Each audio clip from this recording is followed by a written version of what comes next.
sekilas tentang kitab yang saya beri judul Badil Badawi. Badil Badawi. Ini lugunya orang-orang kampung gitu. Orang Badui berarti. Orang Badui. Fatwa kepada Nuaiman, kamu nggak kuat puasa siang, puasa malam aja, nggak apa-apa. Sabilillah NU Jepara, bersama belajar di jalan Allah di Erlisa FM. Assalamualaikum warahmatullahi wabarakatuh. Bismillah, alhamdulillah, wassalatu wassalamu ala rasulillah Sayyidina wa maulana Muhammadin ibni Abdillah wa ala alihi wa sahbihi wa mawala. La hawla wa la quwata illa billahil aliyil azim. Rabbi shrah li sadri wa yassir li amri wahlul 'uqdatam min lisani yafqahu qawli. Amin. Amma ba'd. Sahabat Erlisa, para pemirsa, para pendengar, para pemirsa 51 Media Channel, para pendengar di 94,7 FM Radio Erlisa. Berjumpa lagi bersama Migdad Sa'roni dan kita akan mengaji, kita akan belajar, kita akan bersama-sama dengan narasumber kita. Dan alhamdulillah saat ini kita sudah bersama sahabat kita, ustadz kita, guru kita dari ketua pimpinan cabang Rijalul Ansor Kabupaten Jepara. Ada beliau Ustadz Muhammad Abdullah Badri. Assalamualaikum Ustadz. Waalaikumsalam warahmatullahi wabarakatuh. Gimana kabarnya Ustadz? Alhamdulillah masih berpuasa. Masih berpuasa, semoga kuat dan Amin. semangat ya. Oke sahabat Erlisa, para pemirsa, para pendengar, saat ini ya kita nanti akan belajar. Kemarin kita sudah mereview sebuah kitab, dan ini karena beliau ini sangat produktif. Jadi kitabnya ini banyak. Jadi setiap mau ngaji ya pakai kitabnya sendiri. Jadi ngaji kitabnya mau. Ya gelem.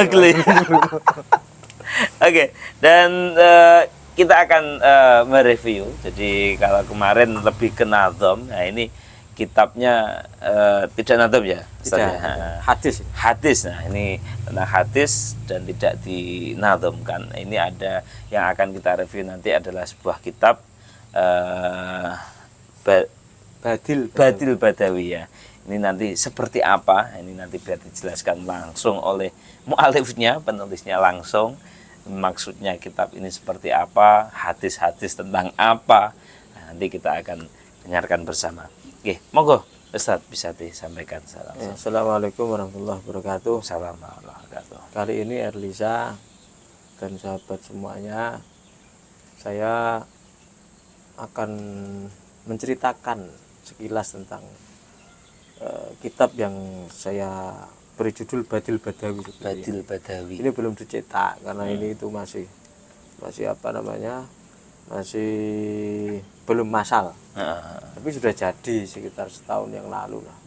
Setahun yang lalu, cuman belum ada kesempatan. Dan puasa ini alhamdulillah kitab ini saya baca setiap hari di Masjid Dongos.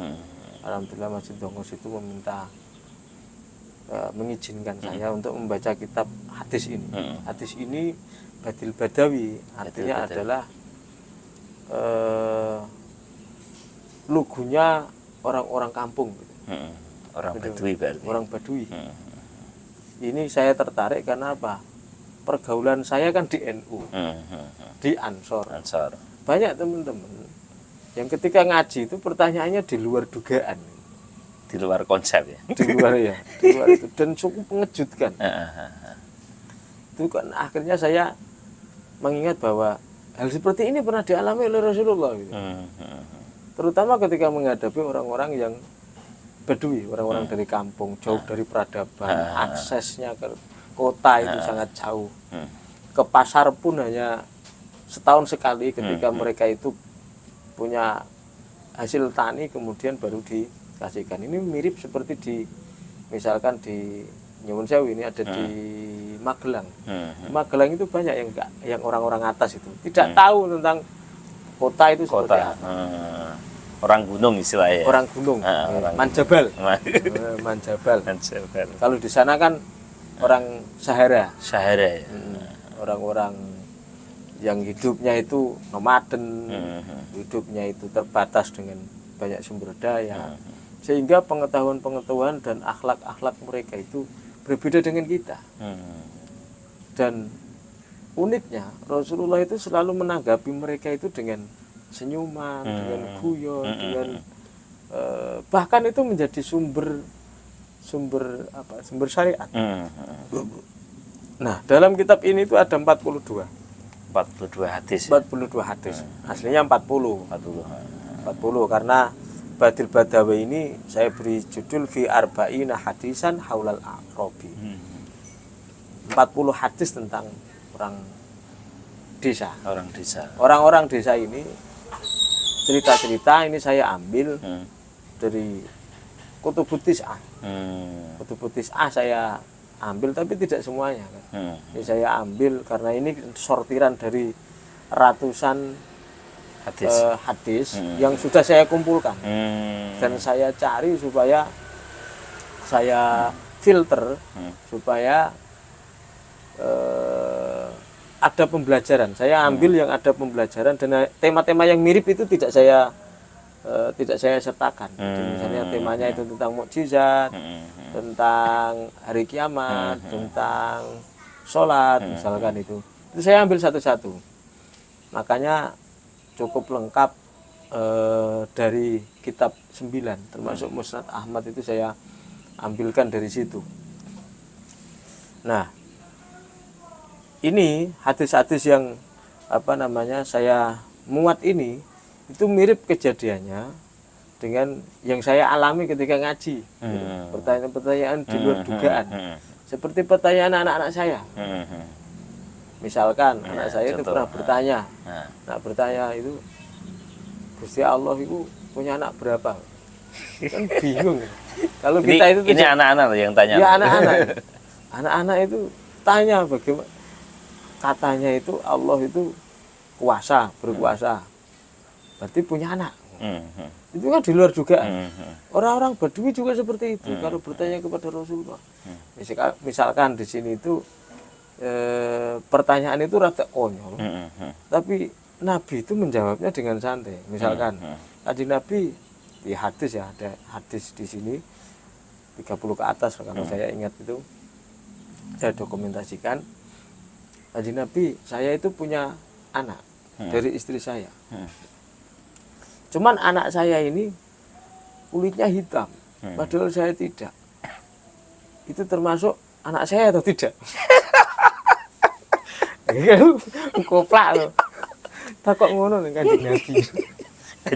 Hanya beda kulit ya. Iya, beda kulit. Terus akhirnya Kanjeng Nabi pakai juga tanggapan seperti ini. Terus kamu punya unta enggak? Punya. Warnanya ada yang coklat, ada yang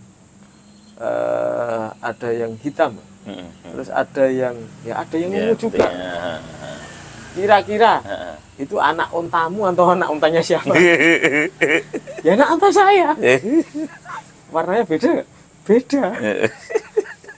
Terus gimana itu? Ya anakmu kok. Seperti ini dihadapi sama Rasulullah dengan santai gitu.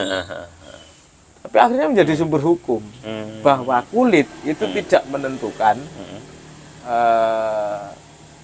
tidak menentukan wajibnya, bahwa itu bukan hanya dia gitu loh. Bahwa kita itu tidak menjadi syarat ini anaknya atau tidak. Karena menurut keterangan para ulama, barangkali anak itu mengikuti gen dari kakeknya. Kalau tidak mengikuti gen dari kakeknya, ada yang mengikuti gen dari dari buyutnya ke atas. Kita tidak tahu. Mungkin punya anak keriting, padahal bapak ibunya enggak keriting. Itu mungkin dari mbahnya. Seperti saya misalnya, bapak saya enggak galak, ibu saya setengah galak. Tapi saya dikenal sebagai orang galak. Itu sebetulnya ada gen dari mbah.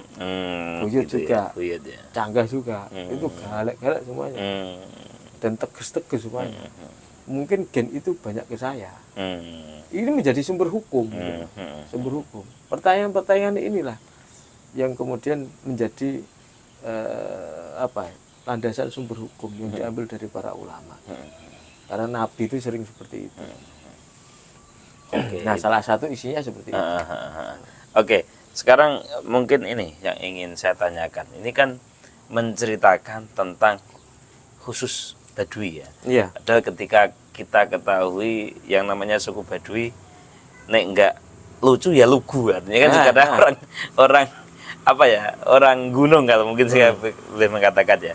Nah, itu kenapa jenengan ini membuat mengumpulkan, mensortir banyak dari ratusan hadis itu hanya mengkhususkan untuk Badui. Belum ada ya? Belum ada, enggak, makanya ini. Belum ada. Apakah memang ingin kelucuan itu, oh ini ada dasarnya, ada hadisnya, atau seperti apa? Ya memang karena ini belum ada. Jadi hadis misalkan ya teman-teman saya itu yang santri-santri itu ada yang mengumpulkan tentang hadis-hadis Ahlussunnah wal Jamaah itu ada. Terus kemudian ada yang mengumpulkan tentang hadis-hadis semangat anak-anak muda. Itu ada. Dan ini semangat saya mengumpulkan ini karena satu memang yang mengumpulkan tentang hadis-hadis orang-orang Badui bergaul dengan Rasulullah itu sepertinya belum ada. Padahal ini menarik. Menarik. Misalkan doa. Doa itu suatu ketika ada orang Badui. Doa itu di depan Rasulullah. Di masjid Rasulullah, di masjid. Doanya itu seperti ini. Allahumma firli wali Muhammad. Ya Allah, jenengan ngapura kula kali Nabi Muhammad. Wala taghfirli ahadin ma'ana. Dan jenengan ampun ngapura sak liyane kula kalau Kanjeng Nabi. Ini Kanjeng Nabi krungu. Lah Kanjeng Nabi lho iki kepiye gitu. Fadhika Rasulullah. Akhirnya Kanjeng Nabi yang guyu. Guyu. Oh, ndonga kok ngono. Aduh. Terus akhirnya bar ngono, bar ndonga ngono iku. Dek nguyuh ning masjid. Ngono ya kelakon. Ya ono Kanjeng Nabi itu apa ngetok manuke kan mboten. Yang dihadapi Kanjeng Nabi iku nek ngendikan Kanjeng Nabi niku halus. Halusnya ngenten, inna hadzal masjid la yubalu fi. Masjid iku ora kanggo duya iki, Kang. Basa sakniki wa inna ma bunya li dzikrillah wa li sholat. Masjid iku kanggo zikir karo Allah, karo salat. Tapi nek ndonga ya aja kanggo awake dhewe egois ngene iki ya aja.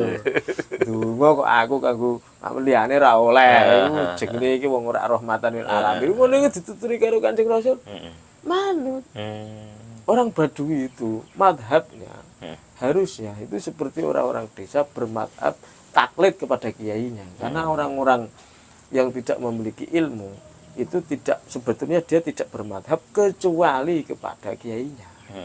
Kiainya misalnya ada 3. Dia harus manut kepada 3 orang kiai itu walaupun kiai itu mengambilnya dari beberapa referensi madhab yang berbeda.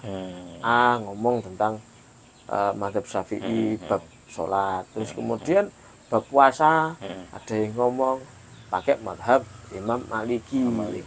Yang lain zakat fitrah misalkan pakai madhab Imam Hambali. Sah nggak bisa dilakukan? Itu kalau kita melihat melihat istihad para ulama di salah satu kitab, lupa saya kitabnya. Itu bisa dilakukan walaupun berbeda-beda madhab, khusus untuk orang Badui, orang yang tidak paham agama. Bahasanya kula niku ya mungkin ya Islame niku Islam ora abangan, tapi Islam Islam KTP. Ora ngerti iki dasare apa. Itu salah satunya seperti itu. Dan kisah-kisah ini menarik dalam kehidupan kita itu banyak. Banyak kisah-kisah yang menceritakan kebaduian kita itu. Langsung takok yang ngono kuwi. Oh, takok misalnya seperti ini ya. Kemarin ya di Ranting itu tahun-tahun lalu. Itu ada yang bertanya, bagaimana prakteknya dalam kitab fikih ketika fikih menyatakan bahwa orang menyentuh kemaluan laki-laki, seorang perempuan menyentuh kemaluan laki-laki. Atau laki-laki yang menyentuh kemaluannya sendiri, itu kan batal wudhunya. Terus ada di takbir kitab itu menyebutkan bahwa manuk ki kepotong gitu loh. Terus nalikane kepotong ditemu dicekel, batal ki ora. Pertanyaane apa ya ana manuk putul. Mana pudul boyono itu. Oh, nganu mungkin setelah sunat kecer ya. Mungkin itu. Pertanyaan-pertanyaan yang khas Badui seperti ini itu sebetulnya sampai sekarang masih berlangsung. Itu membuat saya terkejut. Gitu. Misalnya orang Badui itu, Kanjeng Nabi menceritakan tentang kiamat. Kiamat itu diceritakan sama Rasulullah itu dari pagi sampai sore. Akhirnya sampai ada seorang perawi hadis itu, saking lamanya Kanjeng Nabi berceramah tentang kiamat, itu diceritakan ya sing hafal ya hafal, sing lali ya lali. Bayangkan ketika itu belum ada yang namanya HP. Tidak ada yang mampu merekam. Sehari full Kanjeng Nabi itu di di masjid mengumpulkan untuk menceritakan tentang kiamat. Wong Badui sing teko iku ora patek peduli seperti itu. Takoke mata saat kapan kiamat? Jenengan cerita. Ini kan di luar dugaan. Jadi mungkin Kanjeng Nabi menceritakan tentang kiamat nanti seperti ini. Tapi orang Badui itu kapan ini? Nah, langsung tutup. Pernah suatu ketika ada Badui itu nagih hutang begini Kanjeng Nabi. Nagih hutang itu hutang kurma ya. Hutang kurma. Ketika itu Nabi baru kumpul dengan sahabat-sahabatnya. Banyak sekali sahabat-sahabatnya di sana. Datang, assalamualaikum. Kanjeng Nabi, jenengan utang kula ya Kanjeng Nabi. Iku entek nagih dengan apa wong akeh. Cara saiki ra sopan. Iya, ra sopan babar blas. Ngoten iku yang ngamuk ngoten. Yang emosi itu sahabat-sahabatnya Kanjeng Nabi yang ada di situ. Itu tak tempiring mawon nak men Kanjeng Nabi. Ojo dia duwe hak kok. Kanjeng Nabi akhirnya apa? Ngalah. Kanjeng Nabi itu karena beliau ditagih ya harus utang. Posisi ketika itu tidak punya barang yang diminta. Karena Kanjeng Nabi bahasane saiki kula gampilke itu ngutang kurma harusnya dibayar dengan kurma padha sekilo nih kan. Karena tidak tahu akhirnya Kanjeng Nabi manggil saudaranya. Saudaranya itu saudara sepupu atau saudara misanan. Saya kurang paham ketika itu diambil sama diminta oleh Rasulullah, tolong bayaran sih. Aku ora duit. Jadi utang dibayar utang. Utang dibayar utang. Olah ya ngono iki berarti ya. Kanjeng Nabi pernah melaksanakan seperti itu. Nah, keputusan seperti ini itu berarti keputusan yang diambil dari hadis yang mulainya ada hadis itu dari cerita orang Badui sing nagih wau. Kanjeng Nabi ngaji.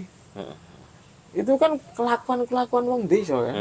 Kelakuan wong desa kan ora patek paham. Miso kiai biasa gitu loh. Sampai sekarang kan ada. Iya. Wong desa itu. Tak seneng kepengen itu yang terjadi di Ansor ya. Kepengen mendapatkan ilmu. Tapi ora gelem ngurmati sing duwe ilmu. Itu wong Badui ngono kuwi. Makanya Nabi itu tidak ada yang diutus dari kalangan Badui. Tidak ada. Dari kalangan orang pedesaan enggak ada. Karena Nabi itu selalu hidupnya itu selalu di kalangan yang berperadaban. Karena Nabi diutus untuk menyempurnakan akhlak. Bukan untuk menghilangkan akhlak, tapi menyempurnakan akhlak. Dan itu ada di mudun, di Madinah. Di Madinah itu artinya di kota-kota yang berperadaban. Nabi kok wong desa. Iku ya nane mung wali. Wali akeh wong desa-desa ora patek dikenal, gak patek masyhur. Kalau Nabi karena tugasnya itu beda dengan wali, itu ya punya privilege sendiri. Memang dipilih Allah dari kalangan kota yang berperadaban. Tapi dia mentolerir. Semua Nabi mentolerir orang-orang yang ada dari Badui itu. Karena saking itunya, awamnya. Oke. Dan mungkin kalau kita korelasi sekarang ini kan masih banyak ya. Di Arab itu ada suku-suku Badui ya. Dan bahkan tidak sampai ke Arab lah, mungkin kita di Indonesia sendiri kan banyak ada suku-suku yang di pedalaman itu sampai dikatakan ya suku Badui kan seperti itu. Oke, ya mungkin yang ingin saya tanyakan terakhir ini, ini kaitannya dengan apa ya, kelucuan. Saya teringat ada yang namanya sahabat Nu'man ya. Sahabat Nu'man itu Nu'man kan atau Nu'aiman? Nu'aiman ya. Itu kan kadang apa ya, rotok gajah. Apakah itu dia masuk dari orang-orang Badui itu atau seperti apa? Ya, termasuk ya? bagian dari Badui. Badui ya.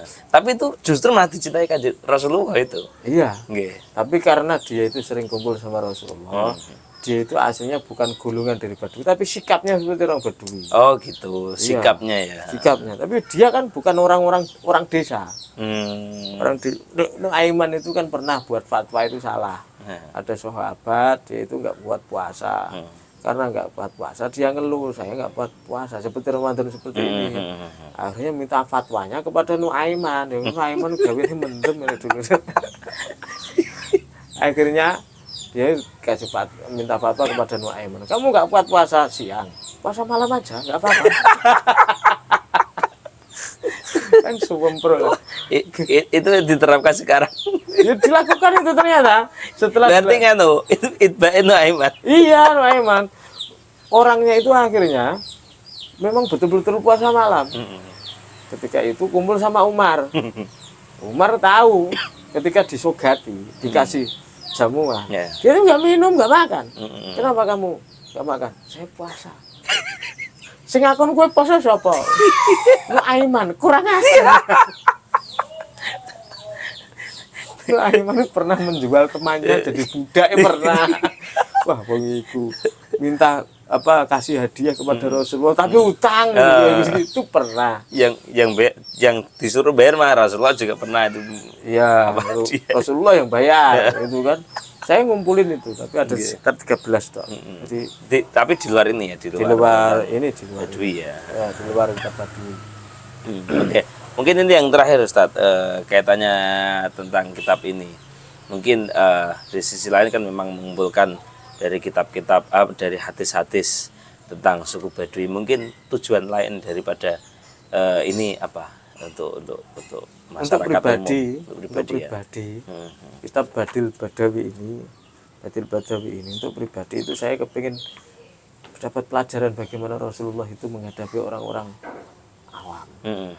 Karena terus terang di lingkungan saya banyak orang awam, tidak tahu bagaimana hukumnya. Misalkan ini yang sering tanya itu bagaimana hukum orang yang berkorban tapi belum akikoh. Itu kan pertanyaan awam sebetulnya. Ini lebih baik berkorban karena hukumnya itu lebih kuat daripada akikoh. Banyak yang tidak tahu hal seperti ini. Itu cara menghadapi Rasulullah punya macam cara. Itu untuk diri saya pribadi dan untuk orang lain itu saya kepingin mengenalkan kepada mereka bahwa Rasulullah itu dekat dengan rakyatnya. Rasulullah itu walaupun Rasul, beliau itu kalau ditanya sama orang lain, ya jawab. Itu sekaligus kritik kepada kita bahwa nek wis duwe ilmu iki aja sok gitu loh. Sok kepengin meneng terus akhirnya iki kudune koyo ngungkuli raja, ngungkuli malaikat loh. Kiai kalau kepengin dihormati itu loh. Itu koyo iki ngungkuli padahal Kanjeng Nabi itu loh, itu riwayatnya begitu. Saya melihat Rasulullah, berarti melihat yang dari dekat. Sami itu. Saya mendengar, itu berarti dari dekat. Orang-orang Badui bukan hanya sami itu. Bukan hanya sami itu dohika Rasulullah. Rasulullah itu sampai tertawa. Artinya Rasulullah juga senang dengan mereka, terutama ketika ada Nu'aiman. Nu'aiman itu sering guyok ke Kanjeng Nabi, tapi ya keterlaluan mengharap nih kan. Mengharap itu kalau ngerjain temannya itu keterlaluan. Ya kayak Nu'aiman itulah. Masa temannya itu dijual gara-gara dia itu nggak punya duit untuk beli makan. Akhirnya itu loh budak, kamu mau beli. Tapi kalau kamu mau membeli, kamu nanti akan tidak diakui. Dia akan tidak mengakui bahwa itu budak saya. Itu budak saya aslinya. Itu cerita didengar Rasulullah dengar. Dan itu Rasulullah tidak terus akhirnya menvonis dia bid'ah, menvonis dia kafir, menvonis ora sopan. Enggak. Itu dekat ya. Itu hikmahnya salah satu. Ya. Oke. itu ya sahabat Erlisa, para pendengar, para pemirsa semuanya, kita tadi sedikit sudah ngaji tentang kitab Badil Badawi, dan mungkin ini belum tersebar karena memang ini kita baru review ya Ustaz ya. Ya. Kalau pengen lebih detailnya ya emang kita ngaji ya, lebih-lebih kita ngaji khusus kepada mu'alifnya, karena memang dia ini mengumpulkan dari mensortir dari ratusan hadis yang mengkhususkan tentang kisah Rasulullah dengan suku Baduy. Mungkin itu, sekali lagi kami ucapkan terima kasih pada Ustadz Abdullah Badri yang sudah bersama kita. Kita belajar bersama, dan semoga kita bisa mengambil hikmahnya, kita bisa menjadikan manfaat, kita bisa mengamalkan apa yang tadi sudah disampaikan. Dan akhirnya Nida Syaratnya harus pamit. Tetap konsentrasi, represtasi, jangan sia-siakan waktu supaya kita tidak merugi. Wassalamualaikum warahmatullahi wabarakatuh. Waalaikumsalam warahmatullahi wabarakatuh.